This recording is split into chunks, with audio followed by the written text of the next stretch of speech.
Caut-o, identific-o pe Diana, cere acceptul să lucrăm cu ea și pentru ea și spune-ne cum o percepi.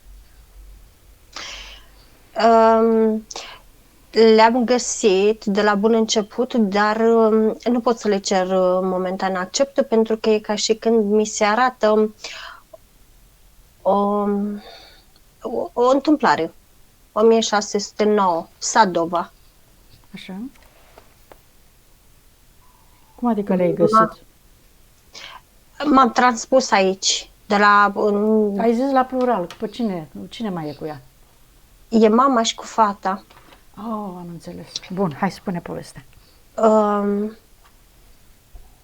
Ca un fel de căbănuță mică, pare a fi din nylon, dar nu sunt nyloane astea, sunt mai mult ca niște cârpe, așa, pe 4 lați, lângă un râu. Văd lumânări aprinse. Nu e în formă de cerc, sunt câteva lumânări aprinse pe o parte la intrare, lumânări aprinse pe o parte la intrare. Fata pe ea o văd ieșind dezbrăcată, are părul foarte, foarte lung și negru, are 10 ani, mama are 33 de ani.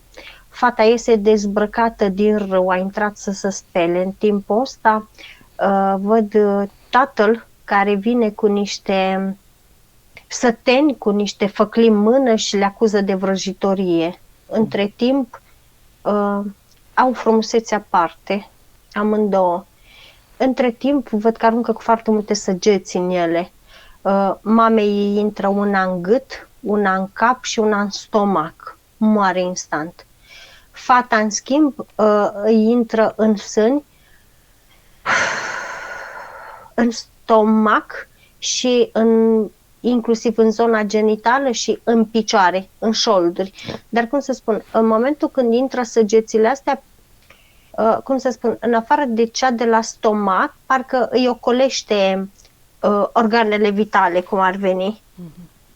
E ca și când simte o durere atroce din ce percep, dar rămâne în picioare înțepenit de frică.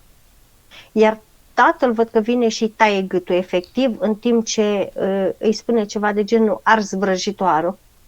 După care o aruncă peste mama ei și cu lumânările respective le dă foc la amândouă. Faza e că ambele sunt prinse aici, adică după ce ard cadavrele, ambele rămân în poziția asta, încremenite de frică. Câte vieți au mai avut până astăzi ele de atunci? Asta e precedenta, asta e următoarea. Bun. Mai vrea să-ți arate ceva? Nu. Acum uită-te la Diana și vezi câtă energie a sufletului are ea acum. 56.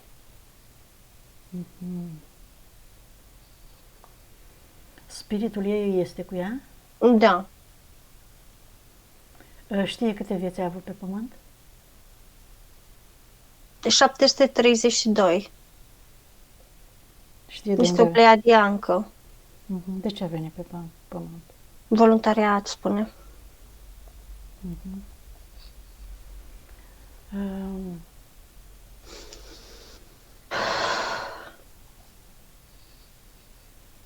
Bine. E conștientă Diana subliminal de contractele pe care le-a încheiat, de prietenii pe care îi are? Știe ceva despre... Partea ei subliminală mi-o regăsește ca fiind aspectul ăsta înghețat de frică.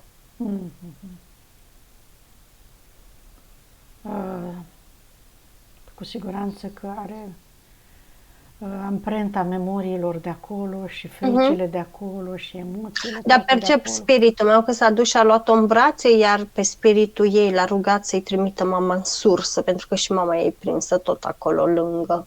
Mama e de acolo? Mama e din viața asta? Da, a fost actuala ei mamă, da. Și tatăl este același de astăzi? Da. Se înțelege acum foarte clar despre ce e vorba. Bine. A luat-o în brațe, a dezghețat-o și să-și aducă acea parte aici, dacă este asta face. pregătită. Foarte bine. Și hai să vedem câte contracte are, cu cine a legat prietenii, cine a păcălit-o, cine a trimis-o pe căile suferințelor și așa mai departe. Și când sunteți pregătite, îmi spui, Amalia, să dăm comanda, să chemăm toate entitățile cu toate contractele. Le poți chema, pentru că spiritul spune că va face el treaba până se desmorțește. Super, îi mulțumim. Iată, drăguțul. Cine ne-a chemat? Cum a ajuns la noi? Spiritul. Spiritul, bun. Cât număr până la 3, toate entitățile pe care le-ai cunoscut și cu care ai încheiat contracte scrise, nescrise, verbale, doar prin intenție și așa mai departe, de bunăvoie, din necunoaștere sau prin păcăleli de tot felul, să vină acum în fața voastră cu toate contractele, punctele, subpunctele, copiile, hologramele și amprentele. 1, 2, 3. Acum sunt absolut toți în fața voastră. Iahve, Horus și Asmodeu. Asmodeu este un demon. Primul om a venit doar cu contractul Matrixului, atât, l-a ars în foc și a plecat, a spus că are treabă și nu poate să ne onoreze cu prezența. În schimb... Păi e ocupat acum cu sărbătorile astea, așa e? Foarte ocupat. Nu, e mai degrabă implicat într-un război. Război pentru ce? Un război de teritoriu aflat cu alte entități într-un colț al Matrixului, la muzică spune. Referitor la pământ, da? La Matrix, nu la pământ, îmi specifică. Da, îmi specifică în timp ce pleacă. Păi teritoriul pământului e un Matrix, că doar el este răspunzător de Matrix. Probabil că o mai avea și alte teritorii în afară. Un alt Matrix, mă gândesc. Bun, nu ne interesează, era doar o curiozitate personală, având în vedere zilele care urmează. Aici e Iahve implicat. A, da, cu religiile, da. Bine. În genunchiere, da. Ritual de supunere, gelozie, posesivitate, suprimare emoțională, suprimare mentală, suprimare materială, jertfă, iar posesivitate, obligațiune, obediență, descurajare, îndoială, supărare, tristețe și apăsare. Și mai sunt aici ca niște energii ale unor blesteme și energii ale unor autoblesteme, puțin completate și de energiile unui jurământ de castitate.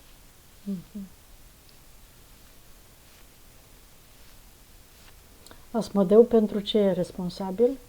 Pentru jurăminte, pentru blesteme? Ritualurile de supunere, ritualurile de cedare a puterii și îndoiala.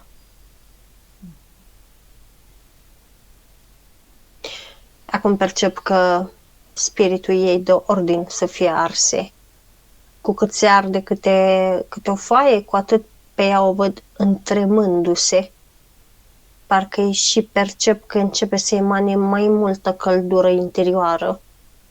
Parcă și centrii energetici prind puțin culoare.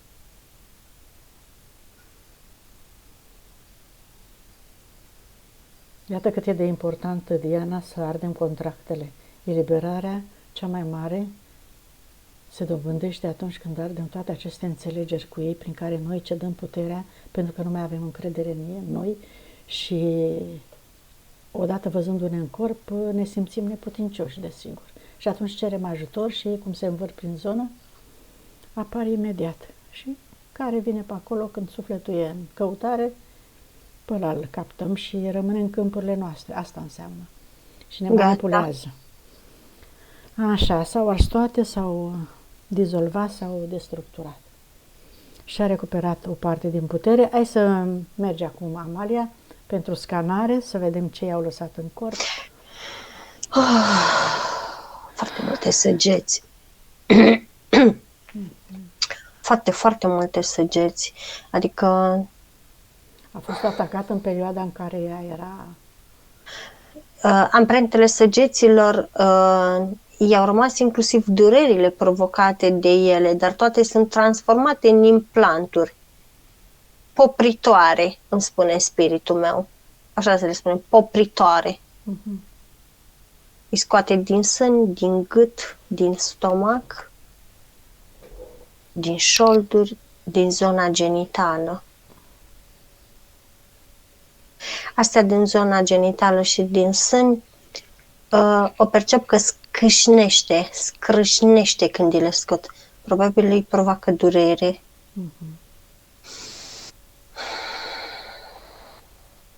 De aici și problemele cu sânii. Inclusiv problemele cu gâtul care le-a avut și care le are din când în când, răgușeală, inflamație, tot de aici vin.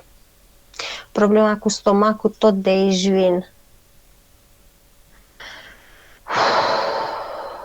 Niște energie stagnante îi mai scoate din stomac și niște larve. Sunt 3 ghemotoace așa de larve, de jur împrejurul săgeții ăștia.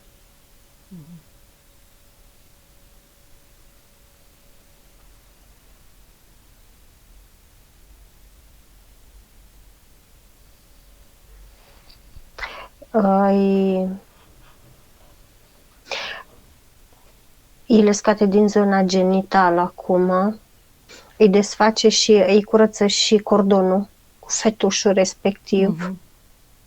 Nu îl percep în câmpuri, dar percep că a emis foarte multă energie de regret, energie de milă și destul de multicică energie de vinovăție către cordonul ăsta de la alimentat.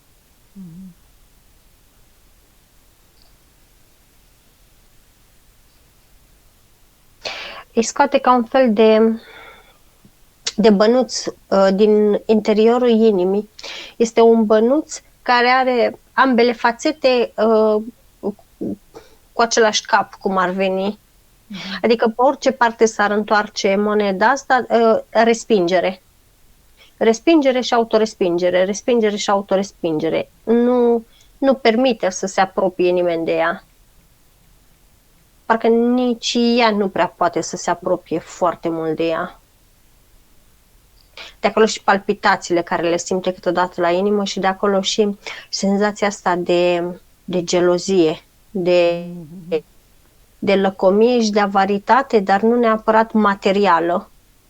Lăcomie și avaritate mai degrabă afectivă, emoțională.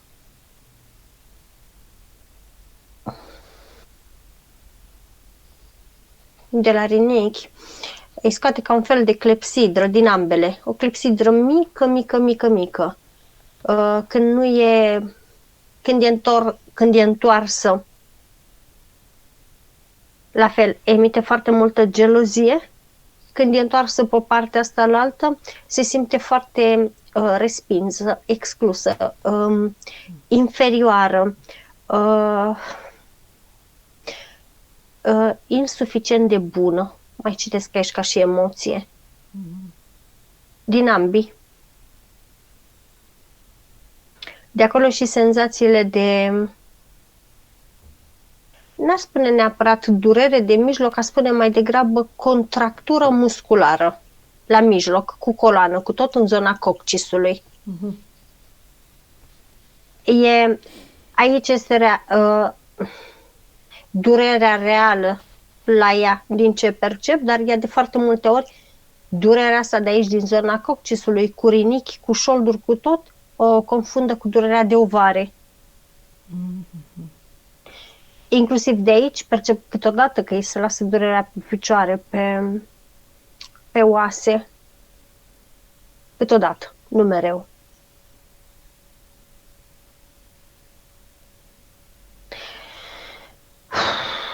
Dar ea zice că chiar și pe organele genitale are ceva.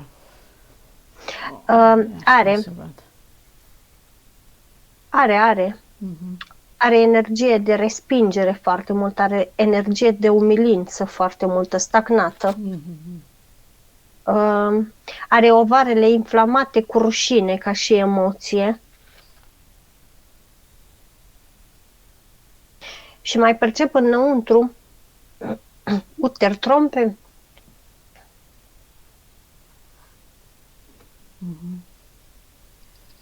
Stai să...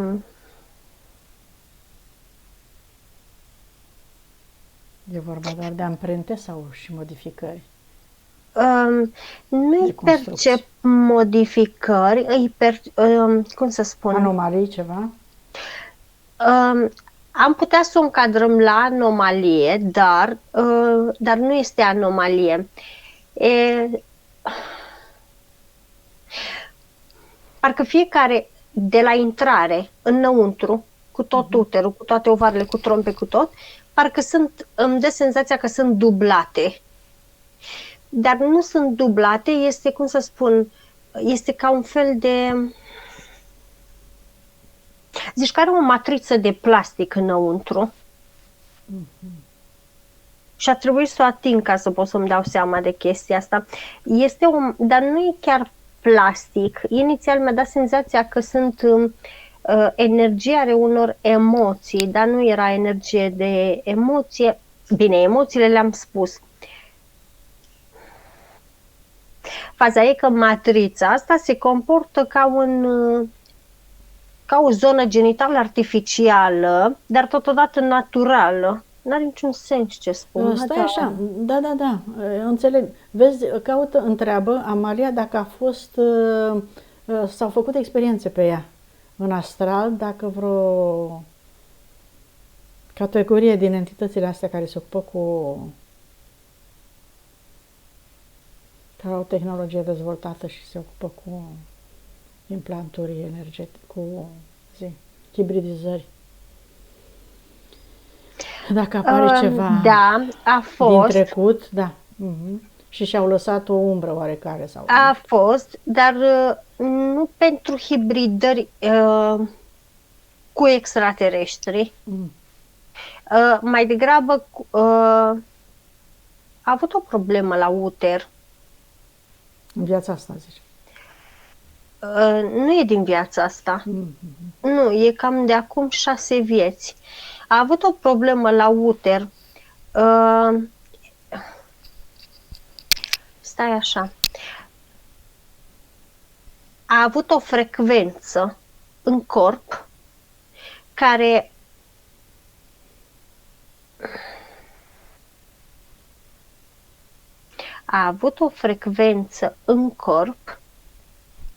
care o făcea să nască, în ghilimele, semizei, mi se spune.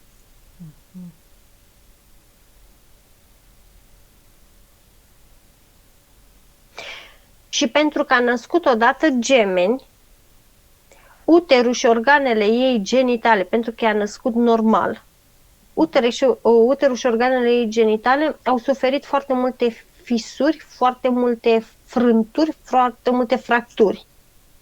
Și în felul ăsta s-a pus matrița asta ca să poată să-i susțină viitoarele nașteri. De-aia n-a mai fost capabilă să mai țină sarcini. Dar implantul ăsta i-a rămas acolo, ceva de genul, până când vor descoperi, într-adevăr, faza e că de când a născut atunci a suferit fracturile respective, i-a dispărut și frecvența respectivă din corp. Iar interesul lor era ca ea să crească atât de mult vibrațional încât să-i vină iar frecvența respectivă, știi? Pe lângă frecvențele care le conține deja. Pe ei frecvența aia specifică îi interesa. Ca să o folosească corect, cu succes. Corect. De-aia m-aș mira să-i găsească un diagnostic concret. Pentru că percep cum să spun, pare destul de naturală privind-o, știi? Nu, n-ai zice că corect, n-ai zice că e artificială, trebuie să atingi foarte bine ca să-ți dai seama. Zici că e un silicon din ăsta foarte performant. Diana, ai un diagnostic din punctul ăsta de vedere, cumva? Nu trebuie să spui, spune-ne doar dacă îl ai. Nu. Am sindromul ovarelor polichistice, în schimb. Da, e una dintre cauze. Declarat de medici, zici. Da, declarat de medici, da. Dar tu ai disconfort, ai de dureri, ai ceva probleme, zici. Nu. De câte ori am și fost la medic, mi s-a spus că nu am o problemă la uter sau că ar arăta ceva neconform. Păi și atunci de ce zici că ai probleme ginecologice constant în subiect, în puncte? Am o rană pe col uterin. Da. Am chisturi multiple la ovare și infecții și constante. Astea. Și brana asta pe col uterin o am de la 18 ani din cauza infecțiilor și tot așa am ținut-o. Da, bineînțeles, este modul fizic, este modul corpului energetic de a elimina implantul respectiv. Hai să eliminăm acum și să se liniștească, să reorganizeze, să se regenereze toată zona.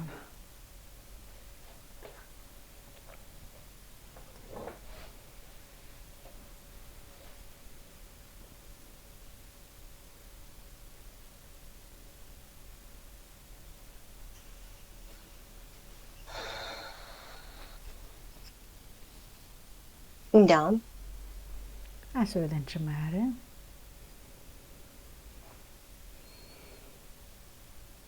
Către picioare, coloană.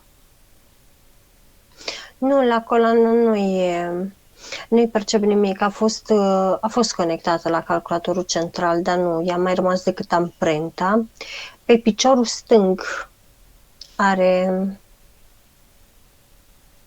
ca niște țepi, ca niște scaieți.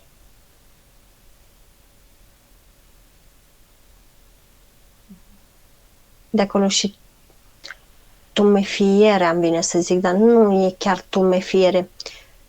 Câteodată când merge prea mult, piciorul stâng o să-l simtă și îl simte mai înțepenit decât dreptul. Parcă are mai multă stabilitate, parcă e forjat mai mult stângul decât dreptul, ca și senzație. A avut niște implanturi la ochi și văd că i le-a scos.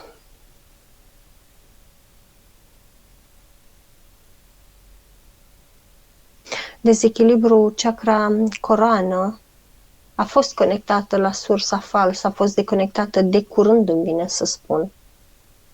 2 puncte.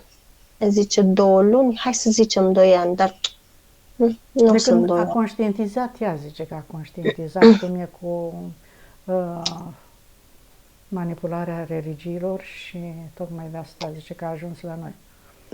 Hai să zic, dar nu sunt 2 ani. Deci se pare că singurică a reușit să, E prea mult 2 ani. conștientizând, că n-a făcut nicio terapie. Până a citit și a... Dacă pot să fac o paranteză, Da. chiar împreună cu prietenul meu pentru că eu cu el suntem la fel și citim non-stop și suntem, chiar și el urmează să facă terapia asta cu dumneavoastră, i-am sugerat.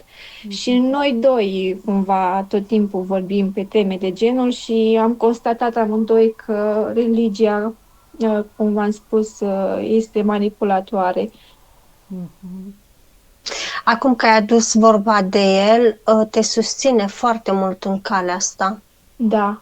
Ce mare și tu- lucru. Da. Și tu pe el, dar și el pe tine, ca și când parcă e menit să te reajute să aduci frecvența respectivă în corp. Da. S-au mai Deci- întâlnit în alte vieți, dacă tot îl vezi, Maria? Sau? Da, dar i-a fost profesor în alte vieți. Dar n-au fost lăsați în alte vieți prea mult împreună, în sensul că cum au intrat puțin în pâine, ca să zic așa, adică În relații mai apropiate, cum a Nu, sau că ce? n-au fost o relație, am zis Ah. profesor. Doar Cum a început profesor. să influențe puțin mai mult, cum au fost despărțiți. Asta e perioada în care sunt lăsați să fie împreună.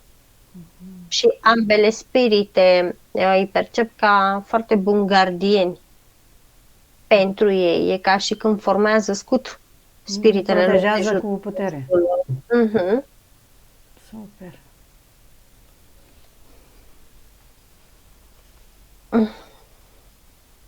Nu-i mai percep Altceva. ca și emoție, îi scoate vinovăția din stomac, din gât, din sâni. Îi scoate frica de pierdere după peste tot.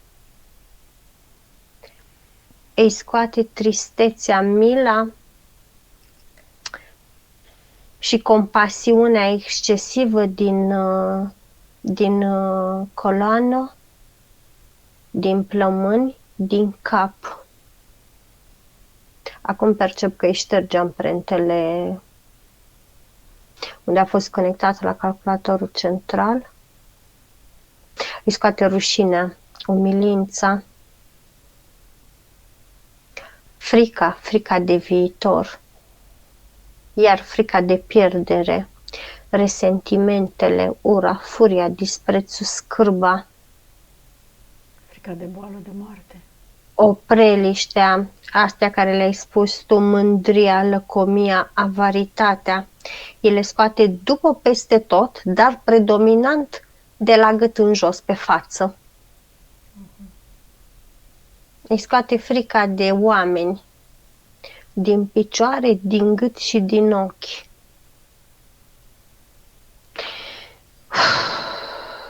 Îi scoate respingerea din stomac, din sân și din zona genitală. Îi scoate fudulia din ficat și din splină. Îi scoate apăsarea, dezorientarea și confuzia.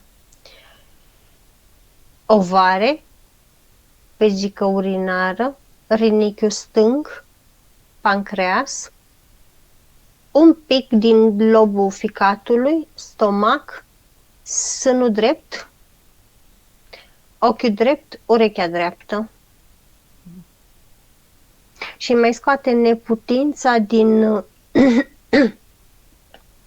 din tâmple, din pomeți și din urechea stângă.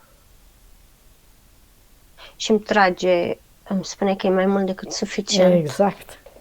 Foarte multe. Din prima, așa, fără pregătire, fără nimica, un suflet super frumos. Da, bun, o deconectăm, stai așa, unde am rămas, așa, și să vedem și linii de potențial. Întâi să curețe linia de potențial de suferință. Are 3 pe nesiguranță și pe gelozie, pe frustrare.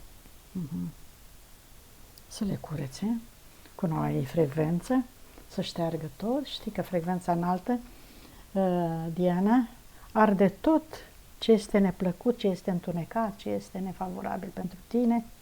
Șterge, curăță, luminează și de acum poți să-ți creezi o altă realitate pe această linie de potențial cu tot ceea ce îți face ție bine, tot ceea ce îți este benefic ție, tot ceea ce îți dorești tu, relații benefice cu persoanele, sănătate, bineînțeles, în primul rând, totală. Și propuneți tu acum în gând tot ceea ce îți dorești să realizeze în realitatea ta, prezentă și viitoare. Și atunci noi mergem la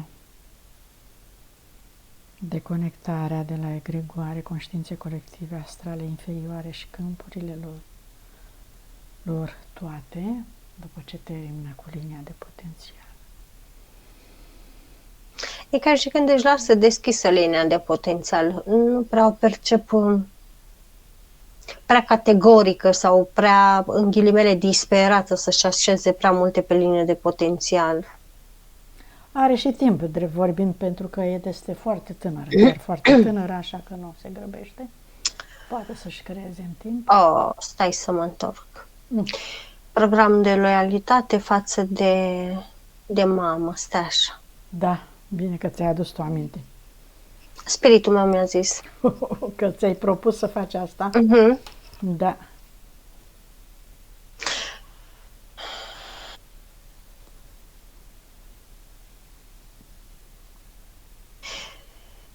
Știi unde l-are? Fix între ochi, aici, la baza nasului. Și de când vreau să te întreb să te uiți acolo, să vezi ce e. Da. Scos. Scos pentru că nu ajută, nu-i folosește.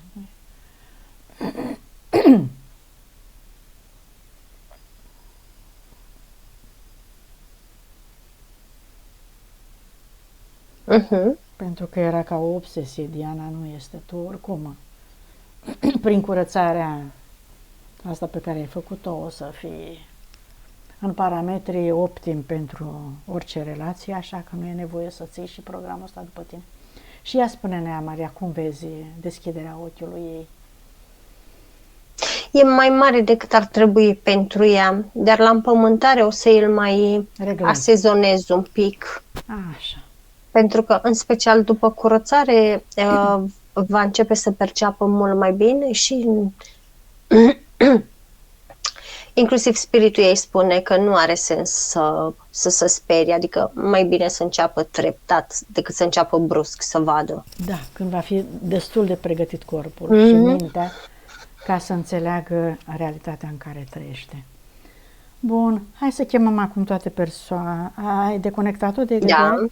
Așa chemăm persoane din prezent și transgeneraționalul să curețe cordoanele, îți propui acum, Diana, că dorești acum și aici să destructurezi tot ce ai creat greșit cu gândul, cu vorba și cu fapta la adresa tuturor persoanelor pe care le-ai întâlnit, fie că sunt în viață, fie că au murit.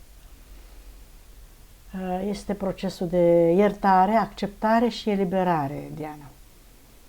Înțelegând că totul este experiență și că nu există vinovăție, doar atenția mărită trebuie să o avem, să fim conștienți de existența sufletului și spiritului nostru, informații pe care le transmis și lor, ca să putem să ne recuperăm puterea, libertatea, iubirea adevărată prin care să funcționăm pentru binele suprem al vieții în general, al nostru, a celor din jur, al universului.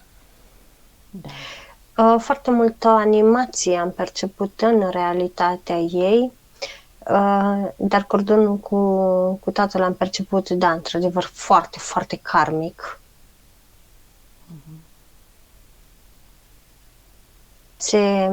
Încă se curăță la el. Îmi place foarte mult cum îi văd partenerul. E destul de protectiv cu ea, e destul de luminos ca și aură, ca și câmp. La suprafață e destul de luminos. Ce mi-atrage atenția în schimb la el este că inițial mi s-a părut că care cocoașul. Dar cocoașul asta nu e, cum să spun, dragii de ei. Se vede că au momente când îmi vine să spun că meditează împreună, conștientizează împreună, iar la el aici zona umerilor cu spate cu tot, dar aici zona cocoașei mă refer. E o zonă mai propice pentru el, își duce atenția foarte bine și acolo are boom-uri din astea frecvențiale, vibraționale, combinate cu frecvențiale, știi? Dar nu scoate în afară energia, știi? Și în felul ăsta o depozitează acolo, zici? O strânge acolo? Depozitat aici, corect. Păi constituie povară în cazul ăsta. Momentan e luminoasă, dar cu siguranță ori are dureri de spate, ori are dureri de umeri. E un bagaj emoțional pe care îl duce cu el și nu e în regulă, da. Da, și energia asta se va transforma în energie stagnantă la un moment dat. I-am spus eu să-și niveleze puțin acolo sau eventual să dea drumul la energie, dar momentan îl percep ceva de genul, îmi spune că a preluat informația, dar că lui îi place că se vede în oglindă și se vede luminos, vede spatele mare, musculos. Îi dă putere, îi dă senzația Da. de forță. O să conștientizeze în timp și o să se regleze. Iar transgeneraționalul ei, da, percep practicance de magie pe transgeneraționalul ei, percep preotese vindecătoare pe transgeneraționalul ei, percep foarte multe femei care nu prea au fost, cum îi spune, deși păreau supuse, e ceva de genul zic ca tine, fac ca mine. Niște femei foarte sigure. Iar mama o percep blajină. O percep inițial A fost și ea karmică? da, e mama din viața respectivă. Da. Dar n-aș zice karmic În sens negativ. Da. corect. Dar de ce a plecat așa de vreme? Îmi spune că ăsta a fost modul de a o lăsa pe ea să se dezvolte. Viața asta e foarte stabilizatoare pentru frecvența de care ea are nevoie. Iar dacă ea, ca mamă, ar fi rămas în viața ei, ar fi cocoloșit-o și s-ar fi blazat foarte mult. Deci ea a trebuit de la o vârstă fragedă să se descurce singură ca să poată să fie pe picioarele ei, ca să poată să ajungă unde este acum. Să se dezvolte mai rapid. Și îmi spune că nu este important neapărat unde este acum, deși merită o îmbrățișare pentru chestia asta și spune că e foarte mândră de tot progresul pe care l-a făcut, cât foarte stabilizatoare va fi și va vedea rezultatele după vârsta de 31 de ani încolo. Abia atunci o să-și dea seama că într-adevăr totul s-a întâmplat cu un scop pentru binele ei. Da. Iată că până nu înțelegem, Știe că i-a fost greu. Da. Dar e ceva de genul, mi-arată ca un fel de copac și mi-o compară cu o salcie. Și îmi spune exact așa, inițial zice, mi-ar fi plăcut să fie un plop, să crească înalt, dar mi-am dat seama după aceea că plopul e rigid. La o bătaie de vânt sau la o furtună mai drastică, plopul se poate rupe din cauza rigidității lui. Își rupe ramurile. În schimb, salcia se îndoaie după cum bate vântul, se și lovește, dar rămâne tot timpul în picioare și crește și mai înaltă, și mai verde, și mai înaltă, și mai verde, și mai potentă. Interesantă comparație. Și ea chiar a reușit să facă asta până acum, deși foarte tânără, repet. Da. Va reuși și mai bine, pentru că are exact ce-i trebuie lângă ea. Are exact susținerea aia care îi trebuie. Știe că poate, chiar dacă ea nu-și dă seama. Și mama spune că va fi acolo, să o aplaude la fiecare succes. Oricum a ținut-o de mână și a aplaudat-o la fiecare succes de ei. Da, foarte emoționant. Felicitări, mulțumiri din partea... Dacă vrei să vorbești cu ea, Diana, poți să-i transmiți în gând tot ce dorești tu, tot ce... Ea te aude, te simte. Acum să spun. Da, poți să spui și tare, sigur că da, nu e nicio problemă. Eu acum plâng. Da. Eu mă și bucură ce aud. Nu știu, cumva vreau să-i mulțumesc pentru că... Bine, îi spui mulțumesc pentru tot. Da, și că te-am înțeles, că tot ce vrei tu. Da. Vreau să-i mulțumesc pentru tot și că sunt copia ei, din câte mi-o aduc aminte, sunt identică cu ea și asta mă face să fiu foarte mândră. Da. Și atât, vreau să-i mulțumesc și atât.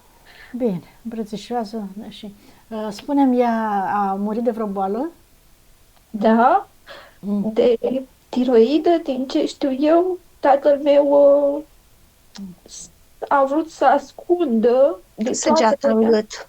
inclusiv Săgeata de din gât. mine, da, a vrut să ascundă și a dat foc, a aruncat toate documentele astea medicale care dovedeau Mhm. ce problemă exactă de sănătate a avut, dar știu că o mătușă de-a mea a citit, înainte să moară, a citit acele documente medicale și era tiroidă, din cauza tiroidei și avea și un nodul Mhm. sub mandibulă. A fost și operată și după ce a fost operată, a și murit în 3 luni, cam așa.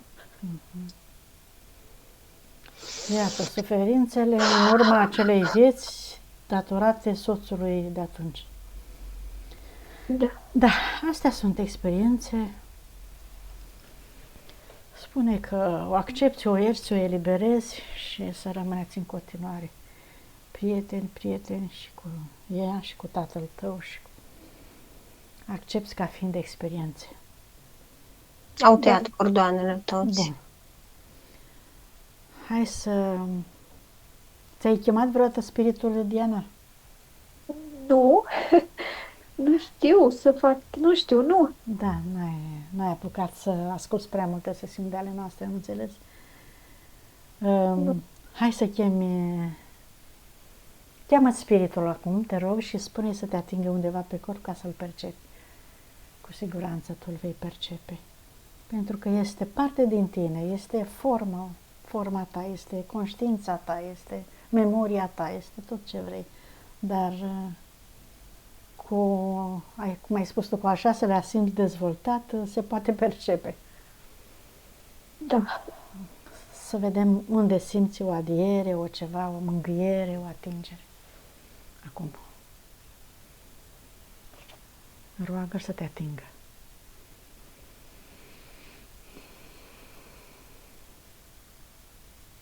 La nivelul feței. Te-am încheiat pe obraj. Gata. Perfect. Exact și pe nas, cumva, și pe gură, așa, am simțit-o ca un evantai. Da. Foarte bine. Hai să facem acum conexiunea cu energia pură a Pământului, Diana, și îți imaginezi din centrul tălpilor tale 2 fascicule de energie luminoase, mari, care cresc, se adâncesc în centrul Pământului și te unești prin aceste 2 fascicule cu energia pură a Pământului, cu acea sferă luminoasă, mare, uriașă, care susține Pământul, și mulțumești cu recunoștință pentru tot ce ți-a oferit Pământul până acum, pentru hrană, pentru putere, magnetism, apă și tot ceea ce oferă Pământul pentru viața noastră. Cu iubire și recunoștință te conectezi acum și te vizualizezi ca fiind un canal de lumină strălucitoare, încărcată cu această frecvență a Pământului, până în creștetul capului tău. Și de acolo îți propui să te conectezi și rogi spiritul tău să te conecteze cu energia pură a sursei, acel nucleu energetic de unde s-au creat toate spiritele și de unde ne luăm puterea și energia permanent atunci când conștientizăm această realitate, fără intermediari, fără alții care o pot face pentru noi, să ne rugăm lor ca să ne facă ei înlesnirea asta. Tu acum te conectezi cu sursa pură și conștiința universală, din care toate s-au creat, și îți cauți matricea originală, cu toate valorile tale, calitățile tale, puterea ta, voința ta, iubirea, încrederea în tine, libertatea ta.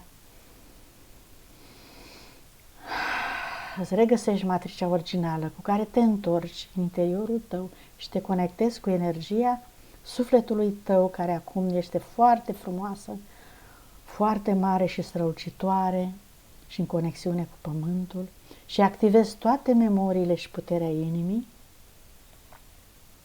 Eu spun ție astea ca să spui și tu intențiile, dar se lucrează prin Amalia și spiritul tău cu siguranță.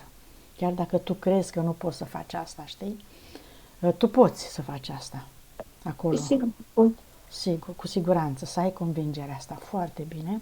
Deci ți-ai activat memoria și puterea inimii, accepti și integrezi energia masculină cu energia feminină, e foarte important să fie integrate în egale măsură în corpul tău.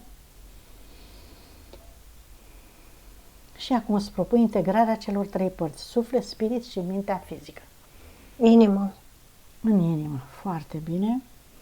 Acum extindem energia, reglăm centrii energetici, curățăm câmpurile de orice amprentă a trecutului, reglăm câmpurile după formă, culoare, mărime, ștergem orice amprentă a vechilor programe și își creează ea de acum noi programe de bucurie, de fericire, de sănătate, de realizare a tot ce își dorește și extindem energia dincolo de câmpuri și curățăm casa.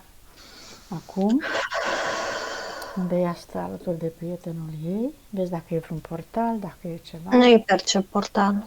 Foarte bine. Cu toate că s-au șters niște urme ale unor obiecte religioase.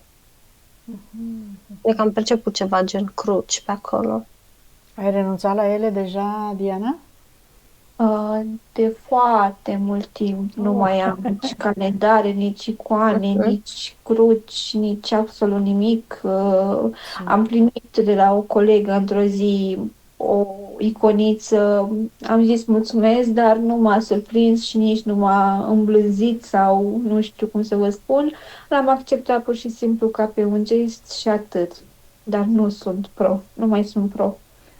Uite că tot ne întreabă oamenii mereu, Amalia, cum să procedeze, ce să facă atunci când...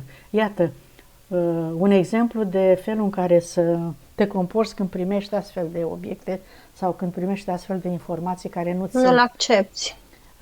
Care nu sunt benefice, da? Nu-l accepti. Nu-l accepti în interiorul tău. Nu-l accepti. Nici măcar de complezență. Da, dar ea l-a aruncat după aia. Nu-l accepti. Ce s-a întâmplat în cazul ei, de exemplu, dacă l-a acceptat și după aceea a renunțat la el? I-a cauzat? Bineînțeles, a dat dovadă de slăbiciune, spune spiritul meu. Am înțeles. Da, dar decât să-ți faci un dușman, că trebuie să fii fermă în decizii.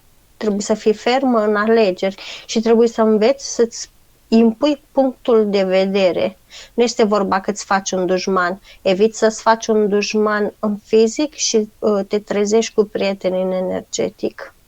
Dar persoana care îți dăruiește astfel de obiecte poate fi pusă, pot fi entități care acționează prin anumite persoane ca să spună credința la Dar nu te și agresează? Mă gândesc dacă tu refuzi din start așa aceste daruri? Nu au de ce să te agreseze. Și dacă te agresează, adică să te porți blând cu ei, să nu-i superi, să nu sară pe tine. Asta nu mai înseamnă încredere în puterea ta. Asta înseamnă că faci altora pe plac ca să nu-i superi, ca să nu deranjezi. Da, după aia dai dovadă de fermitate aruncând. Nu este același lucru. Deci nu e bine. Ok. Bun, iată o informație foarte interesantă. E ca și când cineva vine la tine, e ca și când popa vine, îți bate la ușă, îi deschizi ușa ca să nu ți-l faci dușman, îl primești în casă și după aceea te apuci și afumi tu. Care mai este sensul? Deja ai deschis ușa unor portaluri și unor ritualuri. Și la urma urmei, cum ai zis la început, îți dovedești slăbiciunea. Bineînțeles. Trebuie să acționezi cu fermitate, trebuie să spui pe față ce-ți place și ce nu-ți place, ce accepti și ce nu accepti. Chiar am o problemă cu chestia asta și mi-e rușine să... Da, și eu și la ora asta eu mai am o problemă cu asta, de asta am și zis că e așa alege calea asta, că mi s-ar părea mai blândă. Nu este o cale blândă, asta înseamnă așa mi se părea mie, oscilezi, mi-arată. Oscilezi. Asta nu înseamnă încredere. Asta înseamnă că faci slăbiciune. Slăbiciunea noastră înseamnă asta, la urma urmei. Nu? Că avem o slăbiciune. Nu avem încredere în noi. Bun, s-a înțeles. Mulțumim, Amalia. Hai să curățăm casa, obiectele, spațiul ei, de tot ce a fost. Ai curățat. Ai mașină de curățat? Nu te mai întreb. Sau un alt spațiu, loc de muncă, ceva? Diana, de curățat? La muncă eu lucrez într-un showroom și cam zilnic trec oameni, zeci de oameni. Acum nu știu ce s-ar putea curăța. Da, spațiu pe unde treci tu, n-ai cum să curăți. Un scaun văd că îi curăță mai mult, Da. unde se așează. Mașina Da. ai de curățat? Nu. Nu. O altă casă, un alt spațiu, un ceva? O altă casă, nu. Eu nu permit multor oameni să intre în casa mea, mai nimănui chiar. Și nu știu, pur și simplu sunt așa pe energii și simt energia omului și chiar aleg să nu primesc în casă pe oricine, aproape pe nimeni. Bun, ca să nu trebuiască să curezi după aia, faci exact ce a zis Amalia. Foarte bine. Da, da. Iar robinetul abundenței văd că e ok pentru ea. Acum parcă s-a dilatat un pic mai mult. Cu toate că în momentul în care ea va avea și mai multă încredere în ea și în a-și asculta intuiția, percep fluxul și mai continuu și mai mare. Acum e așa, și bagnote și mărunțiș, și bagnote și mărunțiș. Ce îi recomandă? Încredere în ea și încredere în intuiția ei și în inima ei. Cât la sută s-a recuperat energia sufletului ei? 100%. Conștientizare? 77%. Apropo, să scos și gelozia, că da, cred că ai scos-o. A scos-o. Așa. Bun. Am urmărit punctele. 5 zile Acum s-au atins metabolizare. toate punctele. 5 zile metabolizare, conștientizare, mi-ai zis? 77. Bun. Cam astea au fost punctele. Diana, dacă mai ai întrebări, nelămuriri, ceva? Înainte de a închide? Rămâi acolo, doar dacă mai ai ceva. Nu. Noi am atins cam tot ce ai spus tu. Cum te simți? Cum ai perceput? Dacă ai perceput energii, sunt curioasă să văd tu cum ai perceput în timp ce lucra Amalia. Mi-a plăcut foarte mult, am fost foarte surprinsă atunci când a spus că eu cu mama mea și într-o altă viață am avut o problemă și cu tatăl și ne-a dat foc și... Acum ai înțeles de ce ați avut problemele în viața asta, da? Da, am Așa. înțeles. Am înțeles că problema asta cu sânul, mai ales problema cu fibroadenomul, provine din acele săgeți. Am fost așa. Da. Dar ai simțit că s-au smuls? Ai simțit când s-a lucrat energetic în corpul tău sau încă nu? Nu 100%. Ai avut energie grosieră, e adevărat, multă. Da, dar mă simt, sunt foarte bucuroasă acum, mi-a plăcut foarte mult.